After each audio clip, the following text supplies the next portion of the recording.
Kickstarting our career month, it's a very exciting topic for me, seeing that most of us are very young. We are truly honored to have one of our very own. He is the CEO of Group Boabing, which comprises Boabing Books Limited, Corporate Toolbox Limited, and a Nije restaurant. He is a professional speaker and a corporate trainer who has trained companies such as Databank, Jospon Group, Olam Ghana, Novotel, and many others.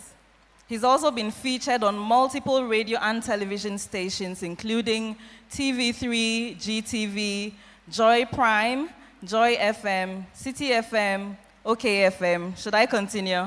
And many, many more. He has received numerous recognitions, including being listed in the 50 most influential young Ghanaians, among others. New Wine Temple. We know how to do it better. On behalf of Pastor Albert and Lady Comfort, let's give a resounding welcome to our very own Jeremiah Boabing. Welcome, sir. Thank you. Thank you. Can you be seated? Thank you. Good evening, everyone. I want to thank you for taking time to spend your evening with me tonight. I'm very grateful that you chose your holiday evening to be with me. I want to salute the senior pastorate, Reverend Albert and Comfort Okran, for giving me the opportunity to speak here tonight. I'm probably the youngest person to appear on PCH so far, so I do not take it lightly, and this is my home church. It doesn't matter where else you've spoken, when you're invited by your home church, it feels good. So I'm truly honored to be speaking here tonight. Thank you all so much. Thank you all so much. Well, so on the broader theme of career, I've elected to speak on taking charge of your destiny, how to find your career space and flourish in it.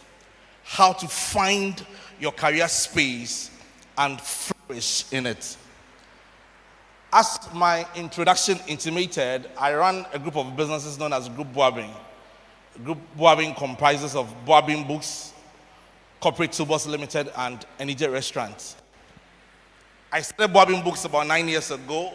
Over the past 9 years, we've done a number of things. We've published hundreds of authors around the country. We've worked for some of the leading names in Ghana, including Celestine Donko. Giftianti has about 7 or so books. We did about 5 of them. And I also ran Corporate Toolbox Limited. Good. So I run Corporate Toolbox Limited. That is into training, corporate training for companies. We do all kinds of training areas. Customer service, sales performance, teamwork, leadership, management, and whatnot. Then my latest baby, I started this business just a year ago. Let me see if my video will play. Technically, if you could help me with my video, I'll be very glad. So just a year ago, I started a Nije restaurant. We started in February 2023. So February this year, we were 1 year old.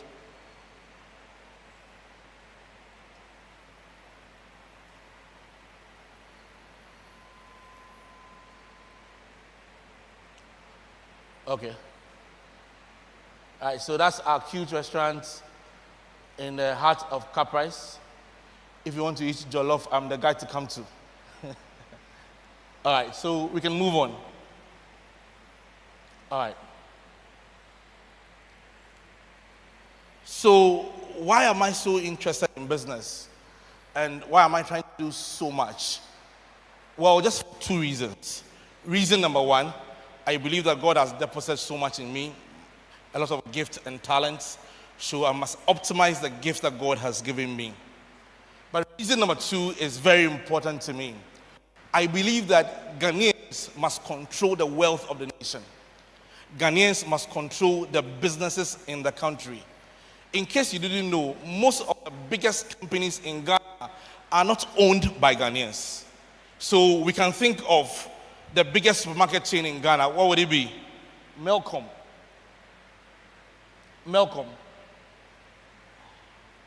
Melcom was founded in 1989 by an Indian guy called Kumarachandi. And today they are the biggest supermarket chain in Ghana. And they are not Ghanaians. If you thought about the second place on that row, then the next place will be ShopRite.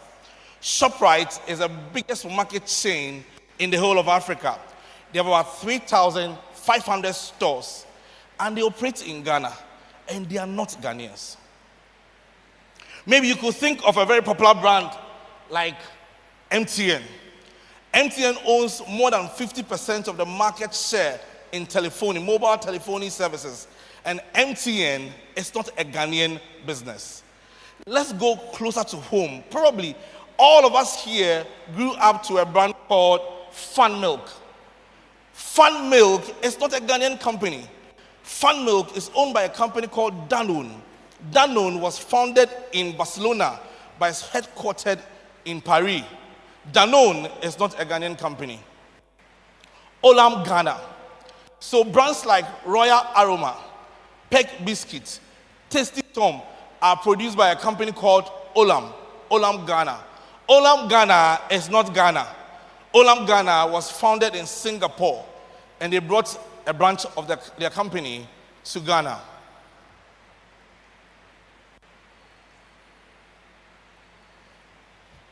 Forgive me.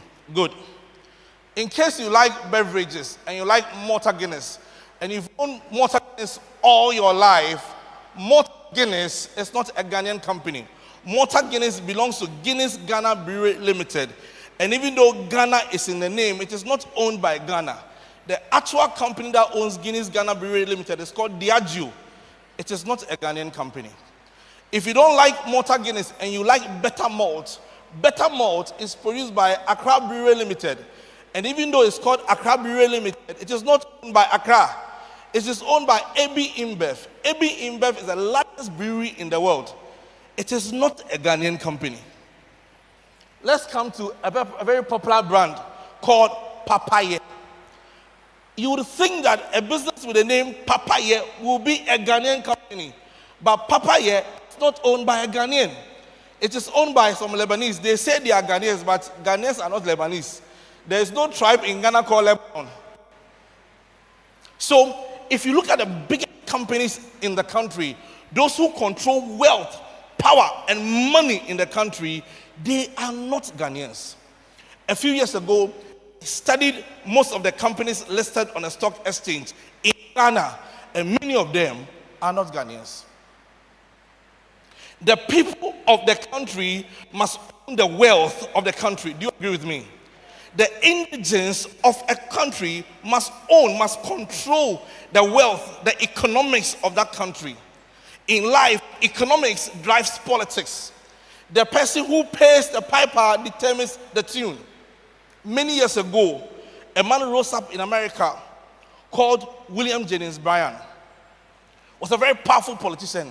Young man, he was so much on fire. And he wanted to change the whole of America. And the billionaires in America at that time, J.P. Morgan, Andrew Carnegie, they came together, gathered money, and gave it to the person's opponent. And guess what? Who lost the election? The guy without the money. So, Ghanaians must own the wealth of this nation. And I don't know about you, if any Ghanaian must own the wealth of the country, it must be a Christian. It must be a believer. We can't be tongue-talking, Bible-believing, spirit-filled Christians who are broke. So I came to speak to somebody here tonight who says that I want to be a Joseph. I want to provide solutions to my generation. If you are thinking that way, you're the one I came to tonight. If you're here tonight and you want to be like David and you want to build your state, build your nation through leadership, then I came to speak to you tonight. If you want to be like Daniel and you want to make impact in the kingdom of God through excellence and distinction, you are the one I came to speak to, because somebody must become angry about changing the destiny of this country. And I see no important group to do that than the church. Why? Because Jesus Christ says that we are the lights of the world. A city that is set on a hill cannot be hidden. Neither do we light a lamp and place it under, but on a lampstand, so that it gives light to all those who are in the house. if you are broke, you can't give much light. If somebody comes to you and tells you that they are struggling to pay their school fees and you yourself you are struggling, the best you can do is to pray for them. But some people need more than prayer. They need support. So I came to speak to Christians who are hungry and angry about turning around their own lives and turning around the country. That you will be serious about building wealth, about building a business. And your business may not be big.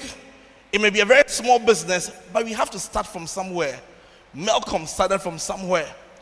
MTN started from somewhere. ShopRite started from somewhere. So I came to speak to someone who says that even though my beginning is small, my end shall greatly increase. Amen.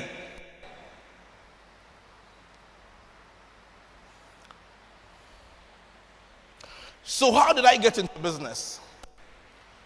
All my life, I've always dreamed of becoming self-employed. All my life. Even in secondary school, I'll talk to my friends and tell them about how I want to be a business owner, how I want to be an entrepreneur, I want to build my own career path. And I was very confident and sure about it until the end of national service started drawing nearer. Then I became afraid. I started asking myself questions. Charlie, can I do this thing? What if I fail? Can I succeed as an entrepreneur? It became so bad, it became a very debilitating fear that I started thinking of looking for a job. Fortunately for me, that season of my life coincided with Spiritual Emphasis Month and Greater Works.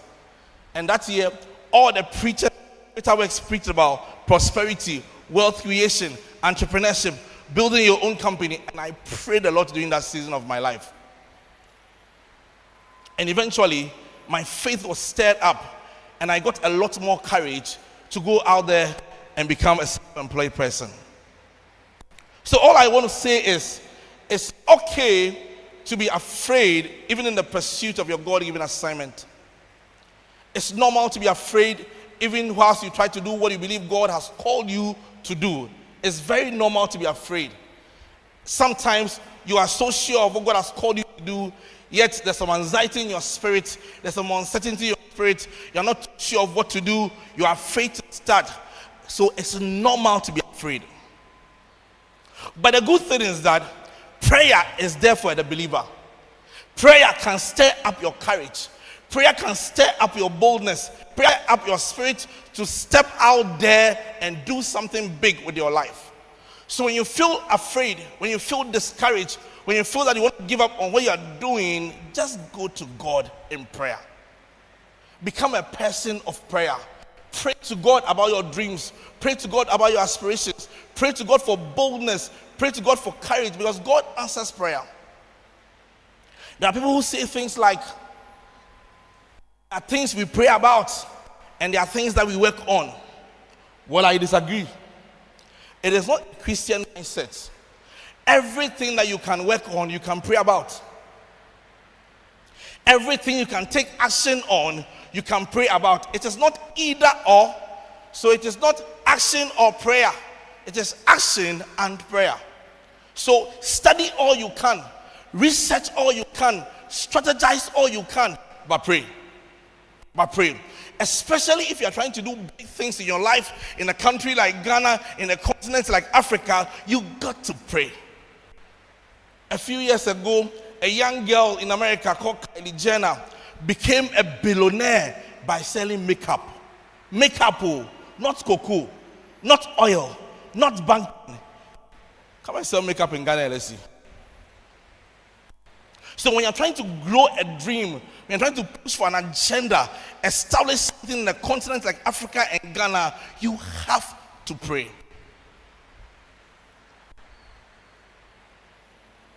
The challenge for many believers is that compartmentalize our lives, and we have given God a fraction, and we believe that career is a segment, a compartment, and ministry is a compartment, and business is a compartment, and politics is a compartment, and God is in the compartment. And somehow we don't recognize that God is interested in your career the same way He's interested in your salvation. That God is interested in your ministry the same way He's interested in your redemption. So everything that you are involved in, God is interested in it. So God is not a fraction. God is a foundation. And whatever you're going to do in life, you must understand that God is the foundation of it. So you don't have your career and you don't have God. God is a part of the career. God is a part of your politics. God is a part of your education. God is a part of your ministry. God is not a fraction. God is a foundation. God is not a part of your life. God is a bedrock of your life. So God is interested in every area of your life. So I want to encourage you that whatever decisions you're making, whatever you are doing in life, consider having a conversation with God about it, because He's interested. There are people who say things like, God is interested in everything except football. I disagree. Football is not talent. It is God who gave the person a talent. God is not interested in football. God is interested in politics. It is God who created it. It is God who gave people a desire for politics. So God is not a fraction. He is a part of life. He is life. Amen.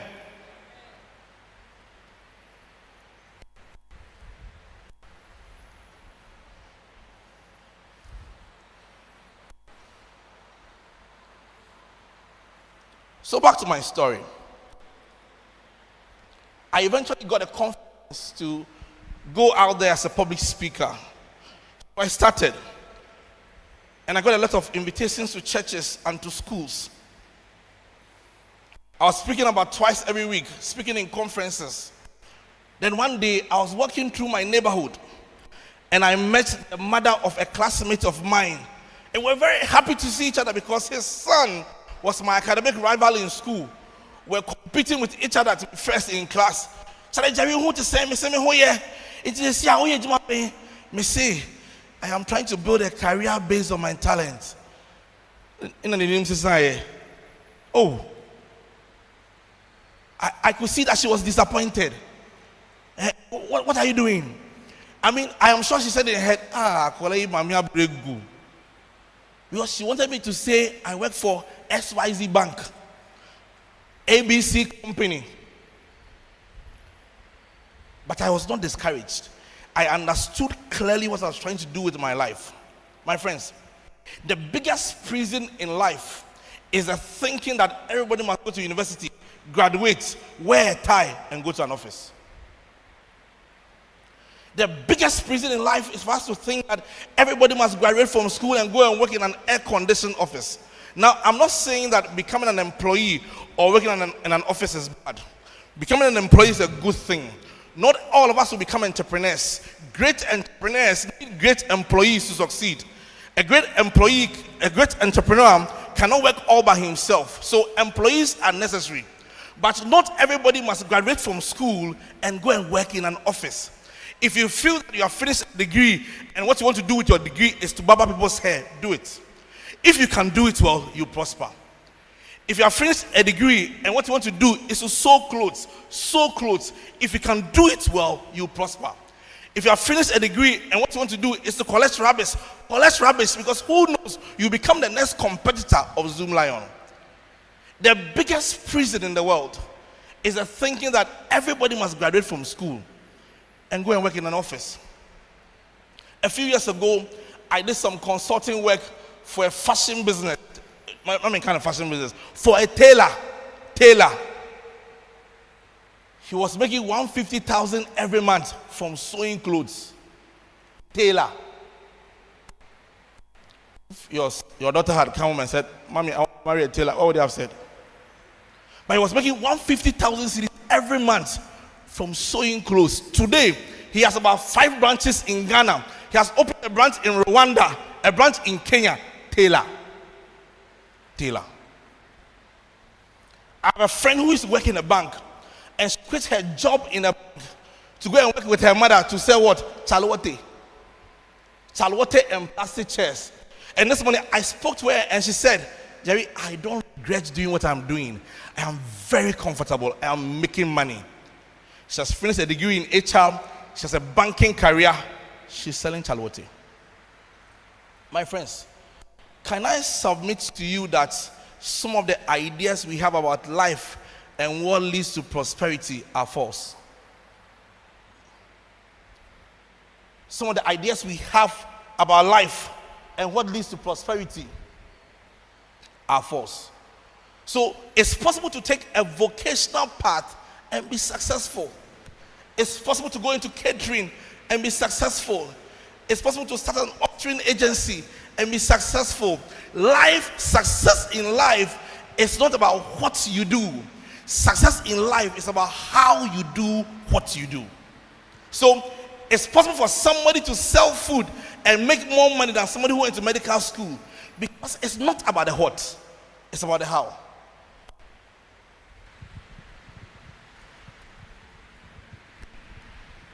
They are broke medical doctors. Hello? There are broke medical doctors and there are rich rubbish collectors.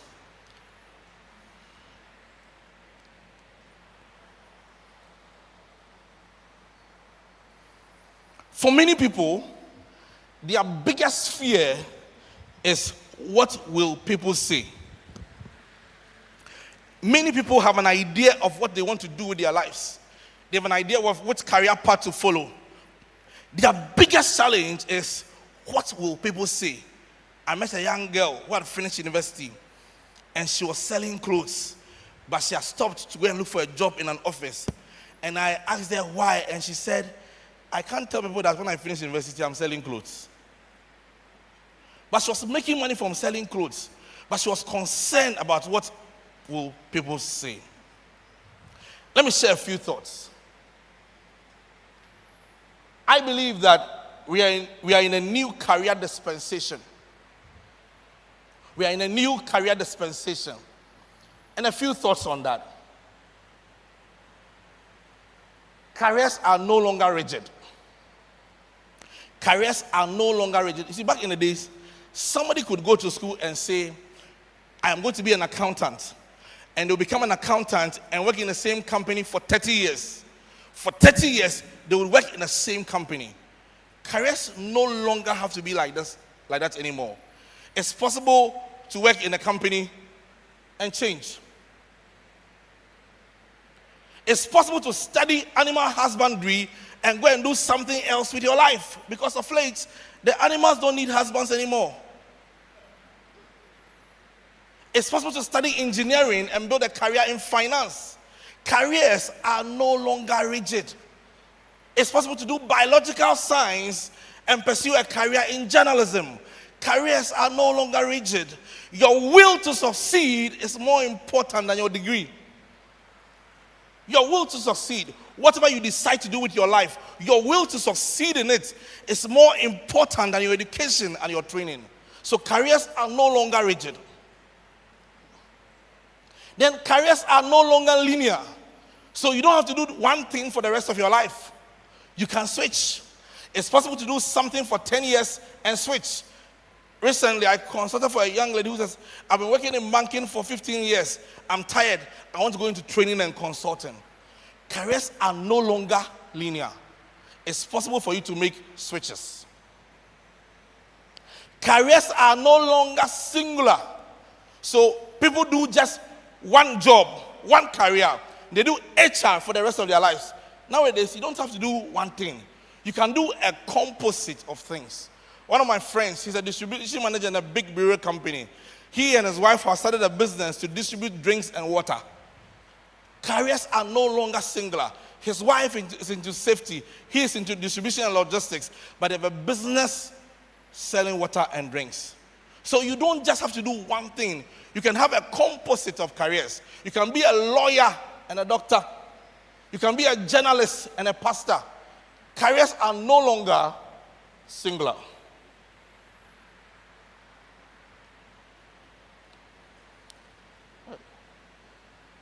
Careers are no longer categories. So, in those days, people would say that I want to graduate from school and do HR. And if you ask them, what do you do? All they will say is HR. Or what do you do? They will say finance. But I have understood by studying life that Nowadays, the most successful people don't belong in categories. Let me give an example. Our pastor, Reverend Albert Okran, what is his career? Please, he's not just a pastor. If you call him just a pastor, it will not be enough. He's not just a consultant. If you call him just a consultant, it will not be enough. He's not just a trainer. If you call him just a trainer, it will not be enough. He does not belong to a category. The people who dominate life these days, who dominate economies, they don't pursue careers, they pursue skills. Skills. I think that it's more advantageous for a person to aspire to acquire a collection of skill than to acquire a label. I could aspire to have financial auditing skills, financial planning skills, marketing planning skills. So today I'm doing financial planning, another day I'm doing marketing planning. I become stronger by having multiple skills. So everybody could decide to do one of two things. You can build a concentric collection of skills. So what's concentric collection of skills? You can choose one industry or space and acquire multiple skills in that industry. So you can say, I want to operate in a space of marketing and sales. So you know how to do marketing campaigns. You know how to do sales. You understand the sales process. You understand auditing. You understand digital marketing. So within the same industry or space, you can have multiple skills. So if somebody asks you, what do you do? Your answer depends on the assignment. Concentric collection of skills. Then you can have a conglomerate collection of skills. So that means concentric means your skills are in the same domain, the same industry. Conglomerate means that your skills are in different domains. So one person, you can do HR. One person, you can do finance. One person, you can do marketing. So you can build multiple skills across different domains. Why? Careers have changed.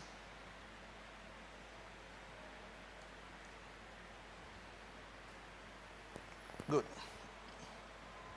When I was growing up, reading about success, reading about inspiration and motivation,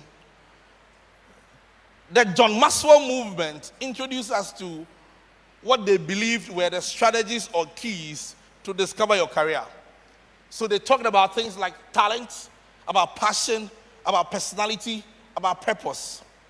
As I grew up and tried to find my own space in life, I realized that there is something missing that they didn't teach us. They had taught us about passion, but they didn't teach us how to make money with a passion. So we were pursuing passion, but we were broke. But passion does not pay the bills. Passion does not buy wache. So I've developed what I believe is a little more advanced version of what, quote unquote, the John Maxwell movement taught us. In order to find your career path, good. So the first one is talent. What am I good at? What do I flow in? What do I do easily? What comes naturally to me? You want to consider your talents, your strengths, your skills, your natural abilities, your gift, talents. Number two, passion. What excites me? What do I have a drive for? What am I zealous about? What can I do even if I'm not getting paid? Passion, excitement. Unfortunately, that is where they ended. They didn't teach us the importance of market demand. So I have found a gift, a passion in an area. Is there a demand for it? Do people have a problem that my passion or talent is a solution to? What solution are they looking for? What benefits are they looking for from that solution? In what format do they want that solution? Does this talent create value for its intended audience? Are organizations looking for such talent? Why are these questions important? Because it's very possible to have a gift or a passion that is packaged in a way that does not meet market demand.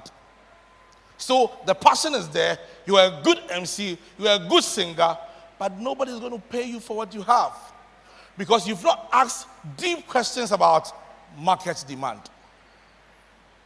But a higher level of this conversation is about revenue generation, revenue model. How can this talent or passion make money?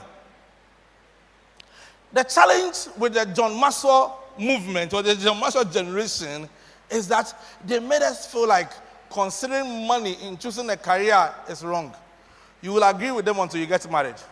And you understand that your wife does not take passion for chop money. How can this talent or passion make money? Are people willing to pay for it? It's not enough to have a passion. It's not enough to have a talent. You need to ask yourself a question. Are people willing to pay for it? Oh, let me go back.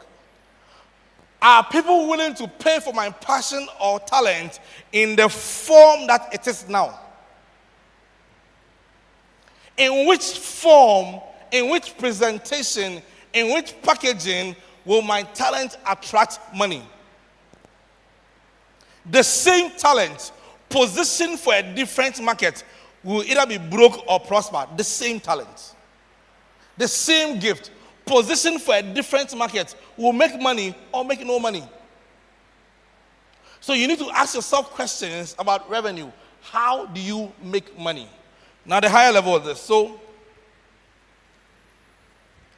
there's a part about making money, and then there's a part about making money enough to be profitable. Because sometimes a gift, a talent, a product, a service, a business, it makes money, but it does not make money enough for it to be profitable. What is profitability? It simply means that the amount of money it costs you to do what you are doing is less than what you are getting from it. So we hear that Glovo has shut down. I don't really know why they've shut down, but I can assume that they looked at how much money they are putting into it and how much money they are getting back, and they said that this is bad business. So the higher level of this conversation is for you to ask yourself, are people willing to pay enough for it to make it a profitable endeavor? This conversation is not very different from the conversation of deciding which business to do. One of the popular questions on social media these days is, I have 20,000. What business can I do with it to make money? People ask that question a lot. Sometimes people text me on Facebook or WhatsApp, oh, I have 30,000 cedis. What business can I do with it to make money? I'll answer that question. When I decided to go into self-employment, I did professional speaking for 2 years after national service. But after a while, I became bored. So I started asking myself questions about, is this how my life will be for the rest of my life? Will I just eat, sleep, read, prepare a presentation, wait for my next invitation, go and speak? I was very bored. And besides, I was not making enough money. So I started asking myself the question, what can I do? What can I do? Subsequent to that question is, what do I know how to do well? What am I good at? All my life, I've been a very good English student. I was a top English student in primary school, top English student in JSS, top English student in SS.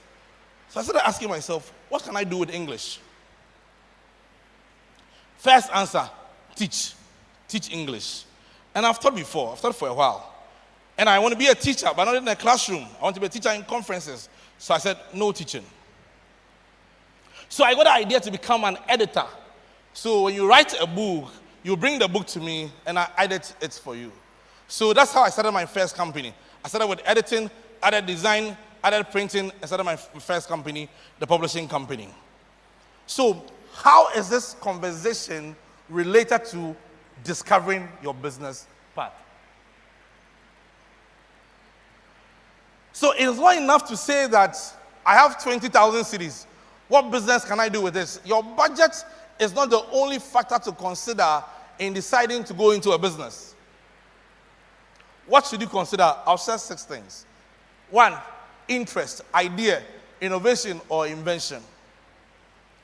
So like I discovered, you have to find out from yourself, what are you interested in?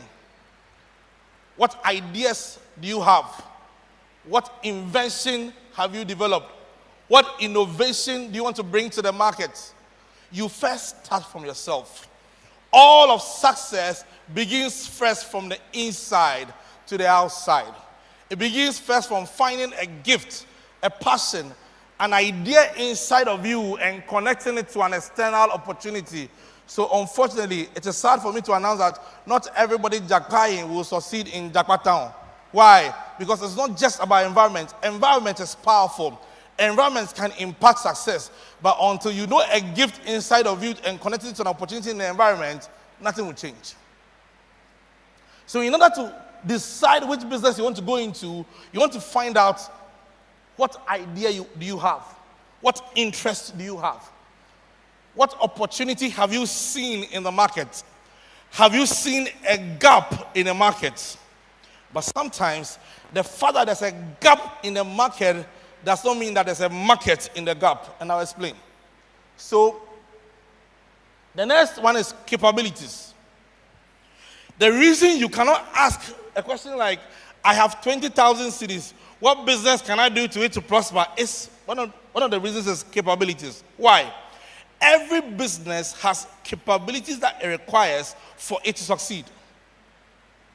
So you need to ask yourself the question, is the business opportunity a good fit for you? How do you know whether it's a good fit for you?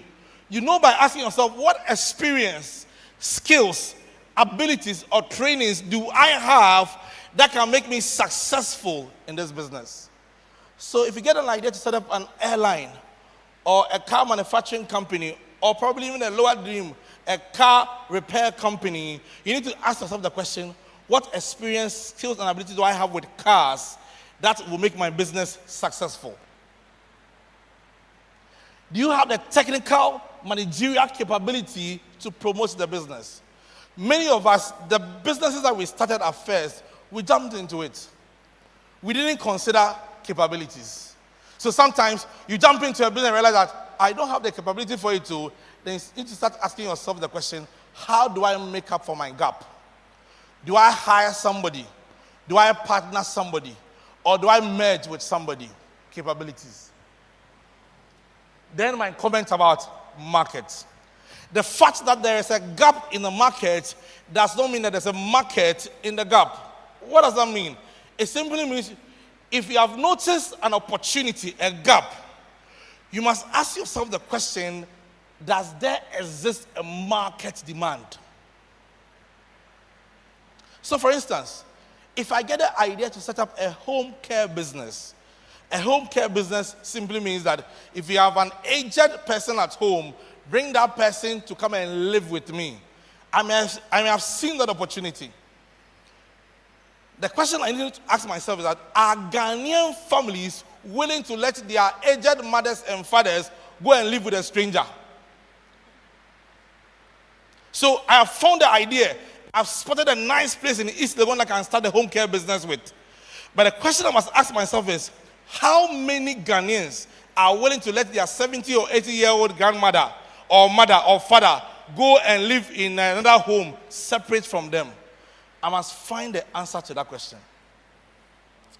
My friends, if you don't do your market research and analysis well, you can build a very fine business in a very wrong location.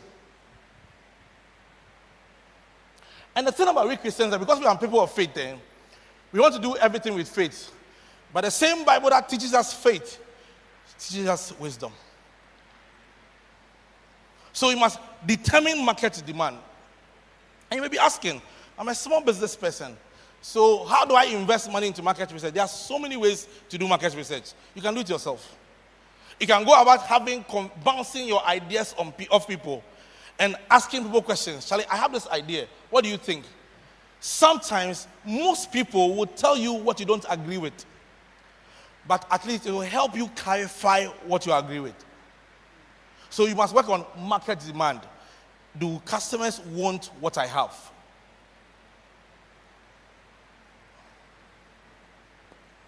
Sometimes The market, customers, they want what you have, but they are not willing to pay enough for it to make your business profitable. So that may mean that you may not have to go into that business because people recognize that they know they have a need for what you have, just that they're not willing to pay enough for it. Good.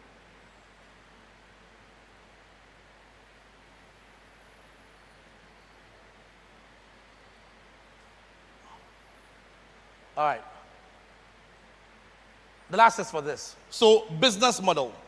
How will you generate revenue and sustain profitability? These principles apply to both entrepreneurs and employees. The principles are the same.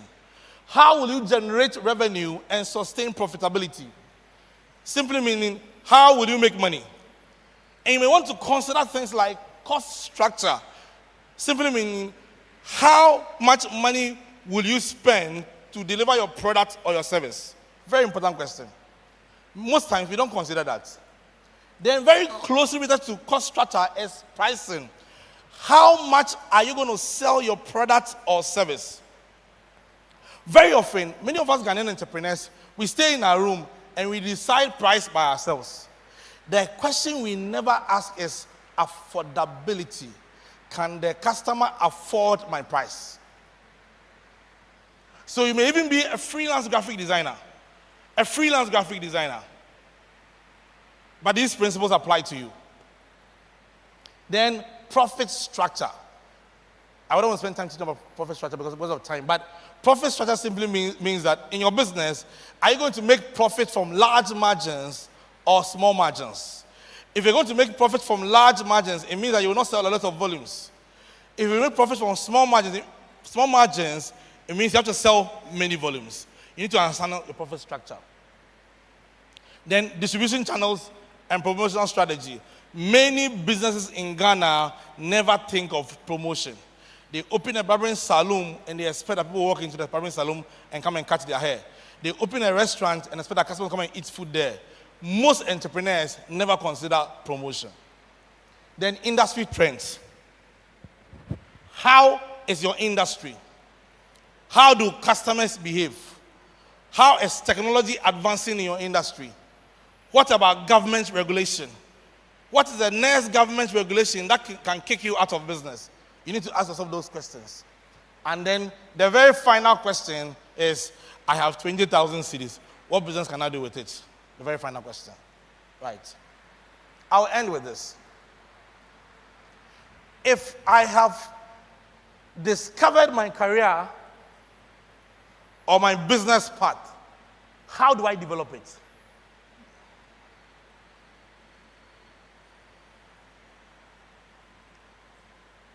Forgive me. I'll just share 4 thoughts.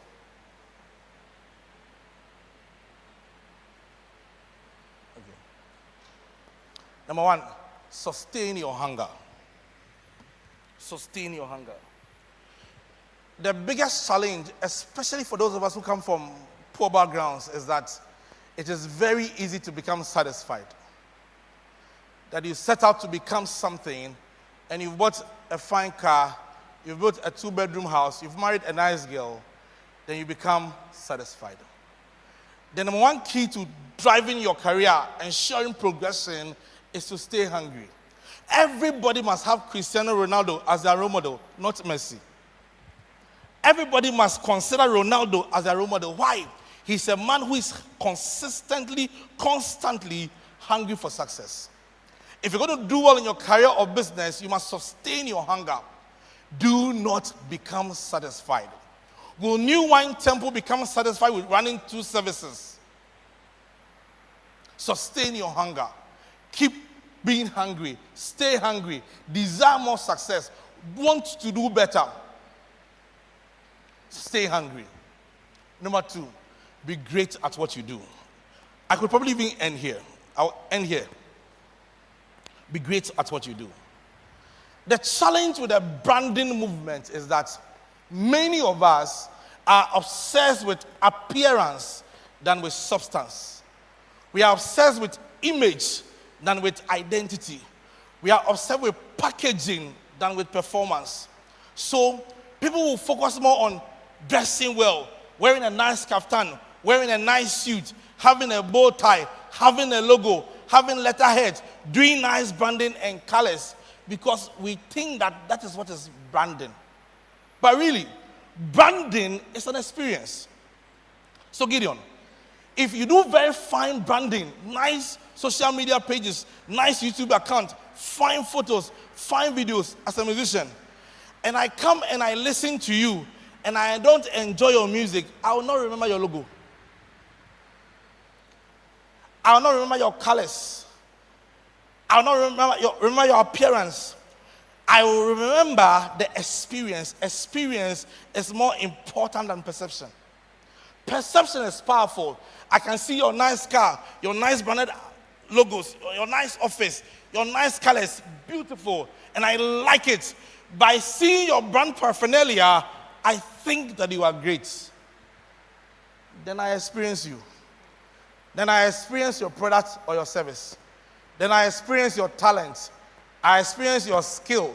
You talk nice in the interview. Fine. Fine construction. Fine answers to the question.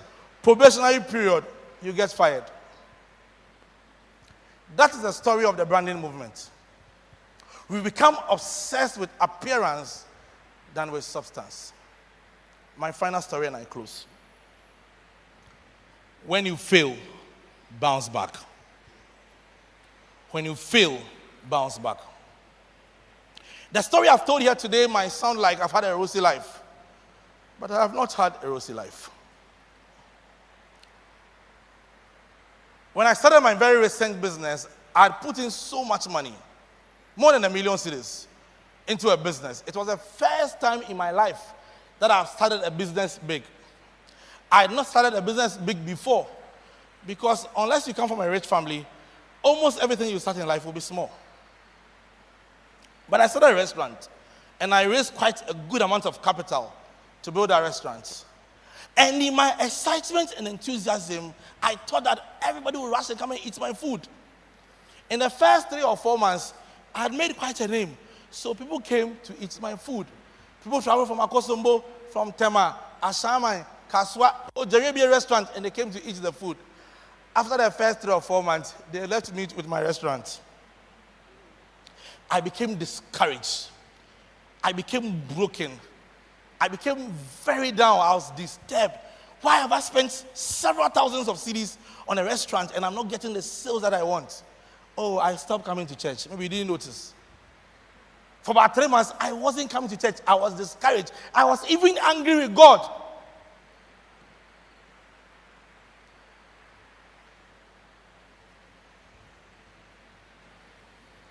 Why am I telling you this story? Because I just want to tell you that the journey of success and greatness will not always be rosy. There will be difficult times. One day I just said, Reverend, today we didn't sell anything in the restaurant. Reverend.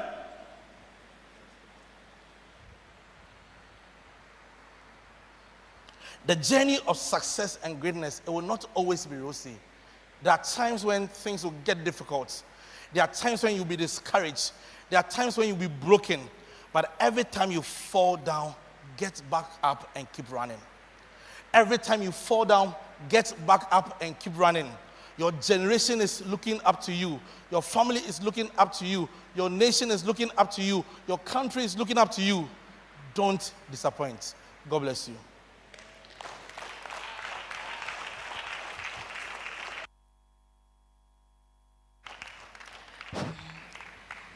Wow, I am lost for words. How many of you have been blessed? Last week was great, but tonight has been greater. I am so excited that we are here. And Jeremiah, thank you so much for pouring out of yourself. Thank and you. there are so many things I've noted down as my takeaways, but there are so many. I don't even know where to start from. This is truly packed. It's like, the perfect special jollof rice at Enije. Like nothing beats the special jollof rice at Enije. It's power-packed and loaded. And for me, one thing that really is truly a take-home is when you fail, bounce back. Sometimes as entrepreneurs or employees, especially with employees, sometimes it's like someone in love. When you are in love, you're too far. There's nothing anybody says that sticks in there because you are really in love and you think this is the person. And so when it comes to business or careers and all of that, sometimes I realize that when we have an idea, maybe you are an employee in a company, maybe you are into retail and all of that, and you are in the showroom or in a restaurant, for example, and you realize how customers keep coming. Yeah, to idea, hey, idea chale, I have no business now, fine power, and they minya 20,000 beer. I can also start this business without doing research, without asking ourselves the very hard questions. You asked, are you right for this career path that you want to embark on? Do you have the skills to succeed? We don't ask those questions. And for people who find themselves in this situation, you start and nothing works. And you feel that I've hit rock bottom, I've done all the right things. When I was in that company, they were making sales, so what is wrong with me? People even go as far as poaching the customers of their employers and telling them, I'm no more there, come and buy from me. And then we find ourselves in a situation where we do not want to go. And for me, that's why this is so important. And I'm sure most of us have questions we want to ask. Who would like to start off with a question from the audience, from my left to my right? Is there anything that really resonates with you that you want to add on? Is there a question that is mind-boggling that you want him to expand on? We are ready to take questions, if you are. And before the questions come, for someone in the example I gave who has tried everything, who's so passionate, you know how you have an idea and you think, this one, it will make me $1 million. But you try and you fail. You try and you fail, like you said. When you try, bounce back. But the money is not easy to come by.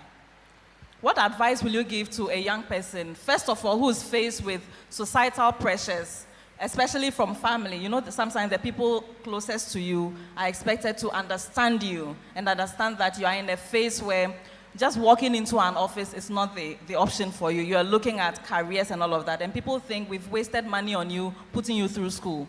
Or for someone who started a business several times and nothing is working, and your partner is like, Charlie, your colleagues are working in offices. If this business is not working, why are you still on this entrepreneurial path? For people who find themselves in such a situation, what are some of the practical things? You mentioned that, one thing you said, the same Bible that teaches us about faith, teaches us about wisdom. What are some of the practical nuggets of wisdom you would share for someone who's found themselves at rock bottom? They've tried everything else. They think they have all the skills. Society is putting so much pressure on them. How can they bounce back practically? All right. So I will start from here. For many startup entrepreneurs, for many young entrepreneurs, if you listen to their story and you ask them what is the one need of your business, what they will say is money, capital. There is some truth in it. It's not an absolute truth. The biggest thing you need in every business, for every startup entrepreneur, is expertise, knowing how to do business. Everything that will make you lose money, not make money, miss opportunities to make money, waste money, is around this one thing, not knowing how to do business. So when I got into business, I started, and I hired a few people. I had a graphic designer, I had a marketing person, I had a salesperson. And my thinking was that the more people I hire, the more money I would make. So this was a new business. I was getting a steady stream of income, but I'd burdened the business by hiring more people than the business can afford to take care of. So now I was struggling. The business was sucking in more money than it was vomiting out. So I started crying about it. With the benefit of hindsight, I knew that my problem there was not my grandmother in the village doing me. I didn't know how to do business. So when you have tried everything and tried everything that's not working, the first thing that you must do is develop expertise. Find books to read.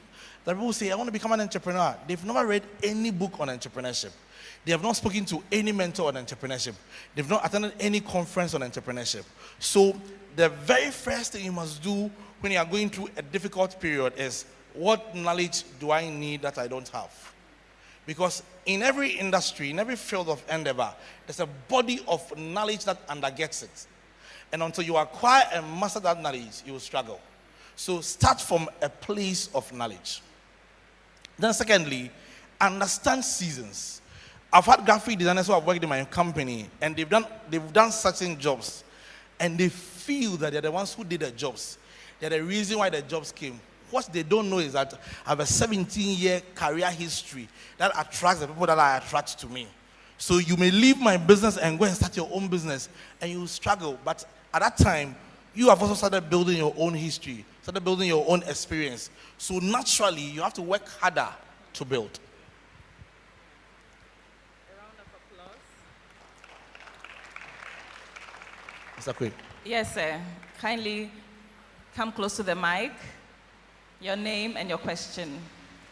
My name is Seth Quay.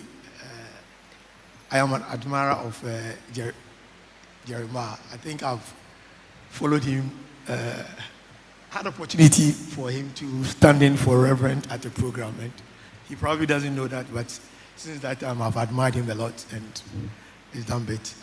Congratulations, and your presentation was powerful. Thank you. Thank you, sir. You made a comment in the beginning about not everybody has to be an entrepreneur. So some of us, for me, I became an entrepreneur after 20 years of laboring for somebody. But I think the lesson there is that, like you said, you need capacity and some skills to do it. So whilst you are even an employee in somebody's business, you need to work as though that business was yours. That's the only way you can step out and also be successful. So you don't undermine your employer, but you learn the skills, try to improve his or her business. You realize that during that process, you ask yourself, I could do this for myself, but it comes from that learning. So yeah, that's just an addition. For those who are already employees, you shouldn't think that you should have started from the beginning. I gave up 20 years of my life before I started. Absolutely. A round of applause for Uncle Seth. Are there other questions from the left? The middle row. Yes, sir. My name is Francis Quay. Jeremiah, I must say that this has been a very powerful presentation. Thank you. Very much on point, and I'm very much impressed. Thank you, sir. My question goes to the basics. When you say people should be able to identify their talent, this is something I've actually engaged people on before, and I've realized it's a challenge to a number of people. And really, that is why most of the time, when people are starting their own businesses, realize that what easily comes to mind is commerce, as in buy and sell. Buy and selling. Buy and sell. Yeah. That is easily what people easily want to do. And talking to people, I realize that identifying that talent that they can make a commercial and then even think about revenue models and etc. is the challenge. What are you that good at? How do you easily identify that thing that you are good at? Somebody may say, I'm just good at being by myself and sleeping in my room. I mean, what is it that you can how can you easily identify that talent that you have and be able to commercialize it, or know that this particular talent, I can commercialize it? If you can elaborate on that. All right. Thank you, Mr. Quay. So I think that the primary challenge for a lot of people is that their talent comes so easily to them that they don't consider it a talent. So for some people, their gift is eloquence. They know how to talk. Now, no what say. Obi na no one say, we not say. But it's so natural to them that they don't consider that that's a natural gift. So look at the things that you do easily. For most people, when they think of talent, they are thinking about something that is mysterious. They are expecting to discover something mysterious. But talent is simply something that flows out of you easily. There are people who love numbers. They love calculations. They love mathematics. They love accounting. That is easily your gift. There are some who are good readers. They know how to read. They love words. They love language. That's easily their talent. So the first thing is to look at what comes easily to you. something that you flow easily in without too much effort and you excel in. The next thing is that this is the doing of society. Very often when you see a program and they say it's a talent show, all the talents are singing, rap, dancing, sewing. They are all performing gifts. So society has created a narrow definition of talent that when we talk about talent, everybody's thinking, can I sing? Can I rap? Can I dance? Can I act? Can I do a recital? But the performing gift is only one category of talents. There are several categories of talents. So there are people who have visual spatial talents. Their talent is in arts. They know how to draw. They know how to paint. They know how to design. They know how to design clothes. There are those who have a linguistic talent. So they are either good with words, they are good with talking, they are good with reading, they are good with speaking, all the language-related gifts. There are people whose gift is interpersonal skills. They know how to get along with people. And they are friends with everybody. They are in the church. Everybody knows their name. Everybody loves them. Everybody is their fun. And they are so good at it that they don't know that's a talent, but it's a talent. Not everybody is like that. And there are people who have intrapersonal talent. They are quiet. They don't talk to anybody. They're not friends with anybody. But they are quiet thinkers, deep thinkers. They ask deep questions. They can think. They can plan. They can strategize. They can work from behind. So people need to look beyond the performing arts, the performing gift, to other gifts that are not necessarily performing, but they are also gifts. And then the final thing is that, look, the number one way to be sure that this is my gift, this is my strength, is what God has told you. So pray. Every parent should pray for their children. Even if you don't have children, start praying for your children to find their purpose, to find their gift. Because the biggest challenge in our part of the world is that people don't find their gifts early. That's why our footballers go to America and Europe and they reduce their ages. Because you found your gift in your 25th year. You are beginning a football career, you must reduce it to 15. Other than that, after 5 years, you will retire. So let's pray for our children, pray for even your unborn children. If you're a young person, your biggest prayer is to find your purpose, find your gift, find your talent. And eventually, either God will speak to you audibly about what you should do, or he will place a passion, a theme on your heart that will show you what you should do. Amazing. And our online family is also engaging. I have from Ed Akins, wow, great stuff. And from Anna Palm, yes, Ghanaians must own our economy. And that's really profound. This is good stuff. And from Perna Raj, he's giving you a round of applause. A round of applause to our online family. Please keep your questions coming, and Jeremiah will do so well in answering them. On my right, do we have questions from the right family? You have. Go ahead, please. Thank you very much. My name is Isaac. I wanted to find out, is there a way that you can enter a market that is already occupied? When you go to the market, people already, for example, maybe water. There are a lot of water companies, and you're coming in with your products. How do you penetrate such a market? Are there a strategy to penetrate such a market? Okay. All right, thank you. My first answer is a pessimistic answer. Sometimes when you see that the market is saturated, don't enter. Don't enter. There are too many players because you see, the faith we have as Christians is our advantage. Sometimes too, it's our disadvantage. There is a limit on how many people will buy cars or will buy houses. There's a limit. Only a few people in Accra have enough income to be able to afford a house. So if there are too many companies into housing, some will struggle. Many will fail. Why? Because the market for housing is small. Water is something that everybody needs. And one of the dangers in industries like water and food is people say things like, Obi abenu usio, Obi abedidi, Obi edidi, but any Obi edidi or restaurant. Majority of people cannot afford restaurant meals. So people say things like restaurant, oh, Obi abedidi. People spend 10 to 15 cedis a day on food. Restaurant food cannot be 10 or 15 cities. So when a market is saturated, sometimes the best thing to do is not to enter the market, especially if you don't have a huge startup budget to really compete. But sometimes you can enter a market and focus on a niche.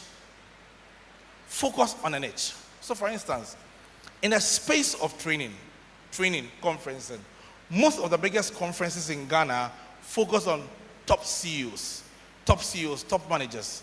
So if somebody wants to go into training, they might consider that I will not focus on competing with the small markets for CEOs and top managers. I'll focus on entry-level professionals. So the same market is saturated, but you have targeted a niche. So if you're entering a market that is saturated, you may consider finding a niche, finding a segment of the market that is already unmet and meeting that segment. Thank you.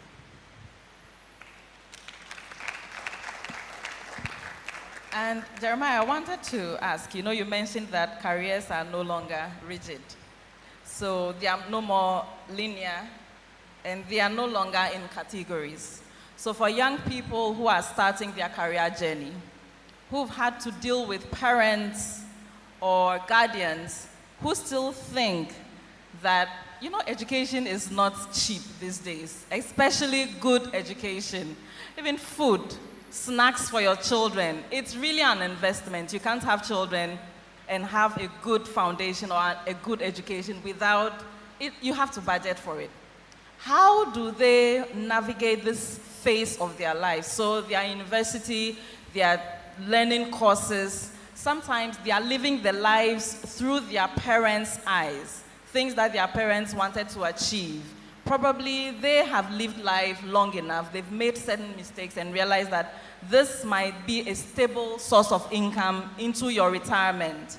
For young people starting their journeys who are faced with this realistic situation, what will be your one word to them? How do they address this? How do they approach it? And what other word will you give to parents or guardians faced in this situation? I mean, that's a very practical question. Very, very practical question. And it's real. It's really many, many homes. First of all, sometimes you have to pray about it. Because there are parents who did not fulfill certain dreams and want their children to fulfill the dream. So their daughter says, I want to be a social media marketer. The father says, you go to medical school, you must become a doctor. So sometimes the solution to this is for you to pray to God to speak to your father about your interest. Okay, that's one. Two, many times young people have aspirations of which career that they want to go into, but they've not really studied and researched it. So you see someone who says that I want to become an industrial liaison executive. It is the industrial and the liaison that is sounding nice to them, but they don't really know what it entails. So if you want to become something, you yourself, the young person, research it. Go online, read about it. Find practitioners in the field and ask them questions.